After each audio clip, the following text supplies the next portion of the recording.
అయితే అడ్వాంటేజ్ ఏంటంటే ఈ రాష్ట్రంలోని ఆడబిడ్డలకి మన ముఖ్యమంత్రి గారు మాట్లాడారు కదా, మీరు చూసింటారు. ట్రాఫిక్ చలాన్లు అవసరమైతే ఎవరైతే ఆ చలాన్ పడుతుందో వాళ్ళ ఖాతాను డైరెక్ట్గా బ్యాంకులకి వెళ్ళి కట్ చేయాలి అని ముఖ్యమంత్రి గారు మాట్లాడారు. చట్టం అయితే ఏమవుతుందంటే మీకు కూడా సవలతు వస్తుంది.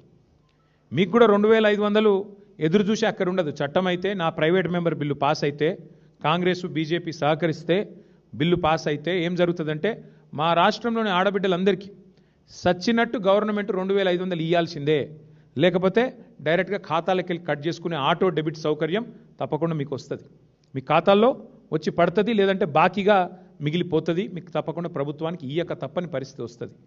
రాష్ట్రంలోని పెద్ద మనుషులందరికీ 4000 పెన్షన్కి సంబంధించి చట్టబద్ధత వస్తే మీకు హక్కు వస్తుంది.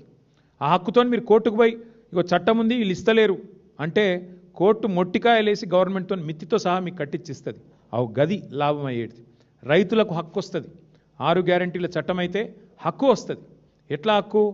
మాకు 15,000 అన్నాడు, ఇస్తలేడు, ఇప్పటికే 3 సార్లు ఎగ్గొట్టిండు రైతు బంధు అని మీరు కోర్టుకు పోతే కోర్టు మొట్టికాయలేసి గవర్నమెంట్తోని ఖచ్చితంగా మీకు పైసలు ఇప్పిస్తుంది. రాష్ట్రంలోని విద్యార్థులకు లాభం అవుతుంది.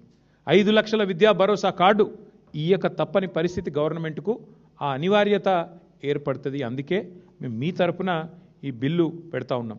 మీరు దరఖాస్తులు ఇవ్వాల్సిన అవసరం ఉండదు, దండాలు పెట్టవలసిన పని లేదు, ఇక అయ్యా అప్ప అని చెప్పి ఎవరిని బతిమలాడుకోవాల్సిన అవసరం కూడా ఉండదు.